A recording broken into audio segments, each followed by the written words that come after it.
Muy buenas con todos. Somos estudiantes de la Universidad Estatal del Sur de Manabí, de la carrera de Ingeniería Civil, y somos parte del grupo número 3. Nuestro tema a analizar es análisis de carga de diseño de normas NEC 15. Los integrantes del grupo son Briones García, Dana Paula, Caicedo Vaque, Jordi Garón, Cedeño Vélez, Gema Estefanía, Delgado Rezabada, Jonathan Fernando, Mendoza Pincay, Carolín Yarixa, Moreira Otaiza, Laura Aide, Tumbaco Pérez, Joel Ariel y la persona que le habla, Zambrano Pin, Kevin Joel. A continuación les voy a hablar algo sobre las normas NEC 2015.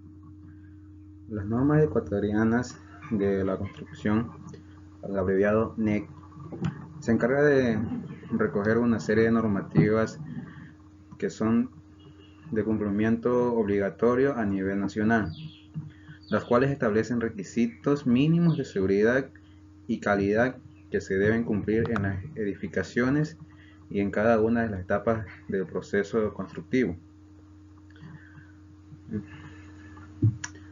Las normas ecuatorianas de construcción tienen como objetivo principal garantizar la seguridad y calidad de las edificaciones en el Ecuador, así como proveer una construcción sostenible y resiliente ante todos los riesgos naturales.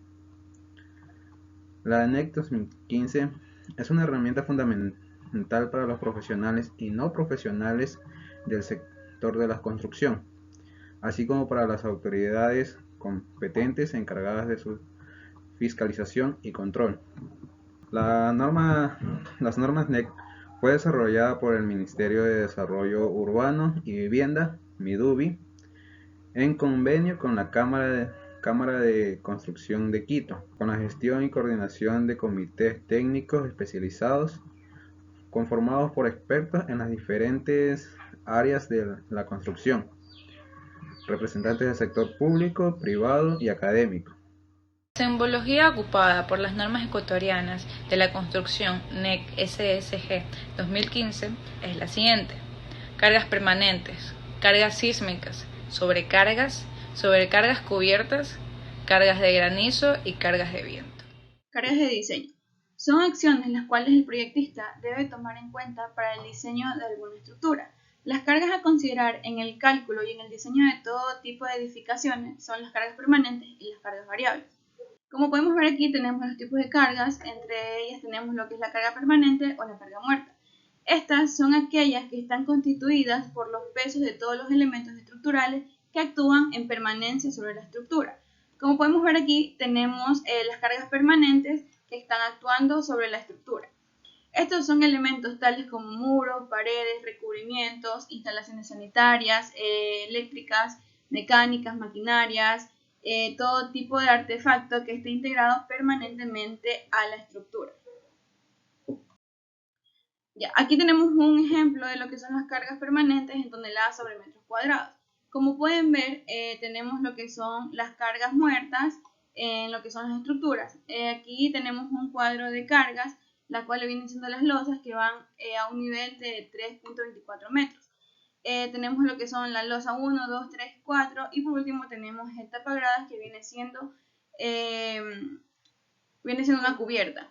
Entonces en esto tenemos lo que son pesos propios, que son las losas, acabados, mampostería, instalaciones, cielo raso, vigas y columnas. Entonces todos los pesos de esto se hace una sumatoria y la cual da los resultados de cada una de las cargas muertas. Por otro lado tenemos los pesos de los materiales de las cargas muertas. Tenemos lo que son las rocas, dentro de ellas entra el basalto, granito, arenisca, entre otros. Tenemos las piedras artificiales, tenemos los materiales granulares, los morteros y los metales.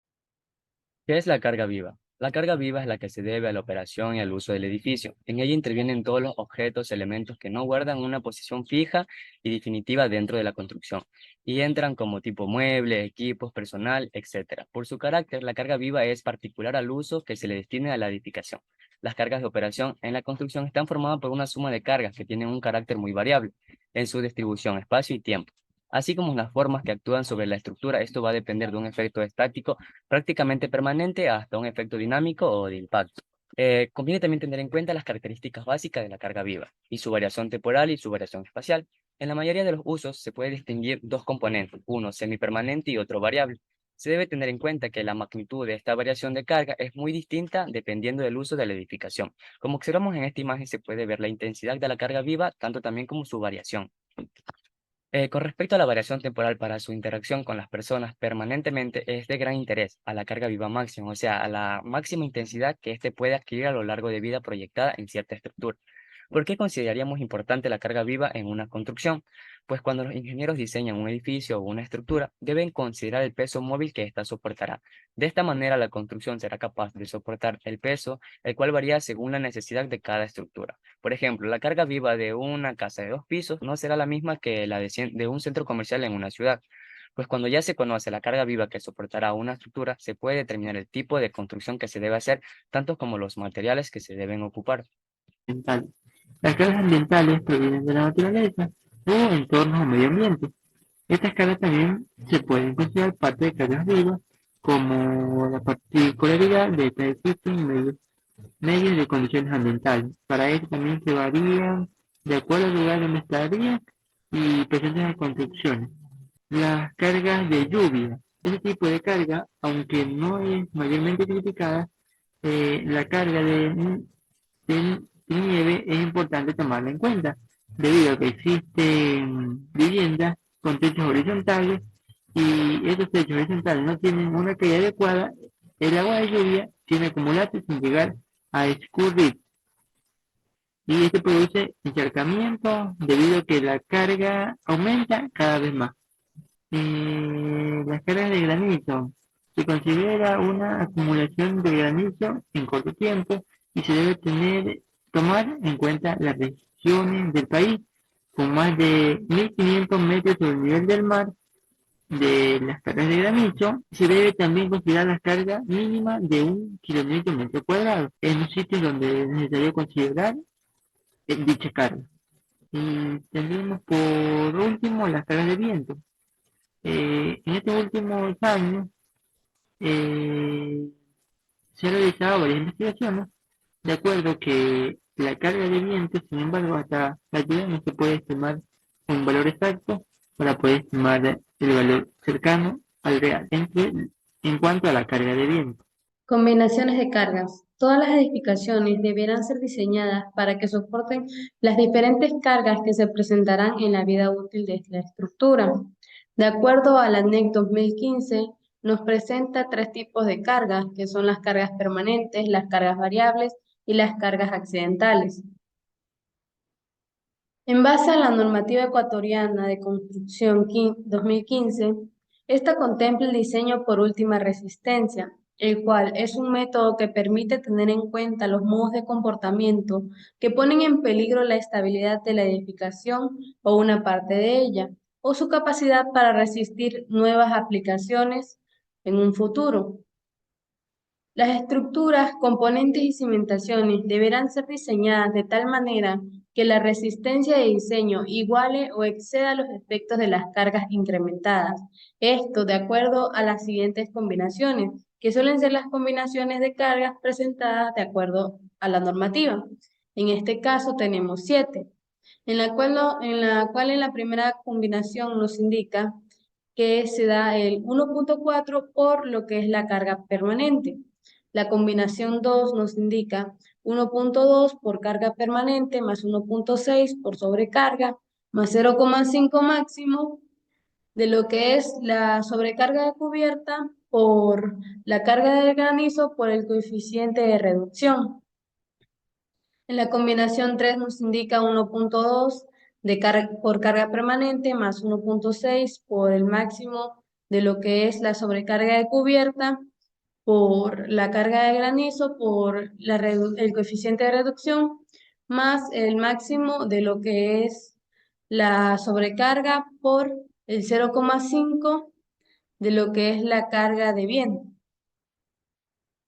En la combinación 4 tenemos 1.2 por la carga permanente más 1.0 de lo que es por la carga de viento más lo que es la sobrecarga más 0,5 máximo de la sobrecarga de cubierta por la carga de granizo por el coeficiente de reducción. En la combinación 5 tenemos 1.2 por carga permanente más 1.0 por la carga de sismo más la sobrecarga más 0.2 de la carga de granizo. En la combinación 6 tenemos 0.9 de la carga permanente más 1.0 por la carga de viento. Y en la última combinación tenemos lo que es 0.9 de la carga permanente más 1.0 por la carga de sismo. Fernando Delgado Rezabala y les voy a presentar un pequeño ejemplo práctico para determinar carga viva y carga muerta. Primero leemos el enunciado, el cual nos indica que la viga prefabricada de piso está hecha de un concreto que tiene un peso específico de 150 libras sobre pie cúbico. Si esta viga es usada para pisos de una oficina, de un edificio de oficinas, calcular sus cargas, muerta y viva, para cada pie de longitud de la viga. Ahí podemos observar la figura. Para la solución de este ejercicio, lo primero que tenemos que hacer es dividir la figura en dos secciones distintas. Aquí en el gráfico ya está dividido y se muestra en la figura 1 un rectángulo y en la figura 2 un trapecio. Ya teniendo la figura dividida en secciones, procedemos a sacar el área de cada una. Como vimos en la diapositiva anterior, teníamos un rectángulo que nos da un área de 2,25 pie cuadrados y un trapecio que nos da un área de 2 pie cuadrados. Ya teniendo estos datos podemos calcular lo que es la carga muerta. Primero procedemos a sumar las dos áreas para tener un área total, que nos da 4,25 pie cuadrados. Luego podemos proceder a hacer el cálculo de la carga muerta, que se hace con el peso del concreto que vimos en el enunciado, que fue 150 libras sobre pie cuadrado por el área total. Esto nos da que la carga muerta es de 637,50 libras sobre pie.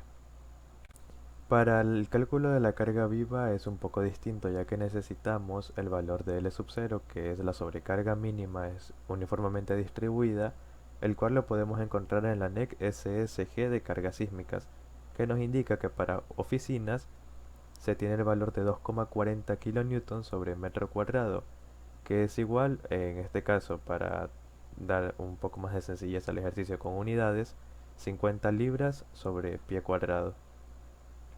Y como nos indicaron que se tenía que dar, como se indicó, por cada pie de la longitud de la viga, tomaremos el ancho como tal de esta, que es 4,5 pies. Ya por último, tenemos que L, o carga viva,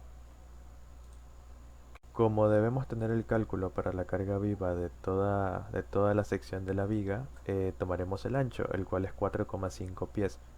Ya por último tenemos que L, o carga viva, es igual a L sub 0 por el ancho. Ahí está que L sub 0 es, por comodidad lo tenemos en 50 libras sobre pie cuadrado por 4,50 pies, que ya habíamos dicho que era el ancho. Y nos indica que el resultado es 225 libras sobre pies. Aquí hay un gráfico para tener un poco más claro lo que es esta respuesta. Se puede ver que tenemos una carga muerta de 637,50 y lo que está en rojo sería la carga viva que sería aplicada sobre la misma. Cargas sísmicas. Tal como sabemos, las cargas de diseño son fuerzas o solicitantes a las cuales una estructura es sometida. Pues estas cargas son aplicadas con el objetivo de poder determinar las dimensiones y los materiales necesarios para que la estructura pueda cumplir criterios de resistencia, seguridad y durabilidad. Así como dentro de las estructuras influyen de manera directa las cargas no sísmicas, es importante también reconocer que los elementos del entorno, como las condiciones del suelo, así como también la zona en la cual se vaya a implantar dicha edificación, son factores que podrían ocasionar el colapso de la misma. Por tanto, resulta esencial comprender el nivel de riesgo sísmico que presenta una zona antes de diseñar o construir una estructura. Bajo estas premisas, Miguel Beltrán sostiene que las cargas sísmicas son cargas laterales que actúan en la estructura en un evento sísmico. y que están en relación a su masa y su elevación a partir del suelo, pues las aceleraciones del terreno y la capacidad de la estructura para poder disipar la energía. Estas cargas pueden ser determinadas como fuerzas estáticas horizontales aplicadas a las masas de las estructuras, pues en ocasiones, debido a la altura de los edificios o esbaltes, se hace necesario un análisis dinámico para poder determinar las fuerzas máximas a las cuales va a estar sometida dicha estructura. Si bien es sabido, Ecuador forma parte del conocido Cinturón de Fuego, una zona altamente sísmica, por lo que la ocurrencia de sismos leves, moderados o de mayor grado se considerarían fenómenos totalmente naturales. Es por ello que las construcciones deben cumplir una propiedad fundamental, especialmente en nuestro país Ecuador, como es el de la sismoresistencia. Esta se logra mediante la aplicación de técnicas de diseño en base a una configuración geométrica y sus componentes estructurales, ya que estos son los responsables de soportar las fuerzas que tienen lugar durante un sismo, entendiéndose así esto como una medida de protección hacia la integridad y la vida de los seres humanos.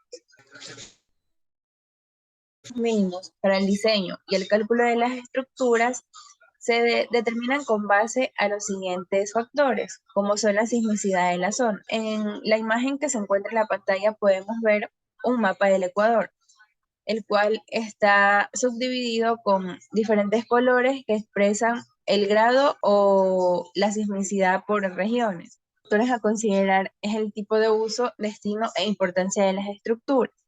En este tenemos diferentes categorías, entre los cuales van a estar incluidos ciertos tipos de edificaciones. Por ejemplo, en las edificaciones esenciales tenemos los hospitales, las clínicas, centros de salud, entre otros. En lo que respecta a las estructuras de ocupación especial, tenemos los museos, las iglesias, los centros de educación o deportivos, entre otros. Pues estos requieren operar continuamente. Y otras estructuras, pues son todas las estructuras que no se clasifican o no se encasillan dentro de las categorías ya mencionadas. Finalmente, encontramos la resistencia mínima de diseño establecida, entre los que encontramos tres niveles diferentes o tres factores que influyen directamente en este procedimiento o requerimiento.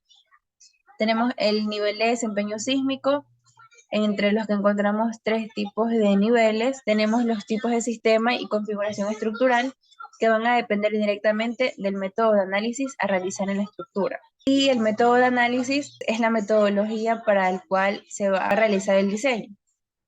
Y entre estos se destacan el diseño basado en fuerzas, conocido como DBF, y el diseño basado en desplazamientos, conocido como DBD.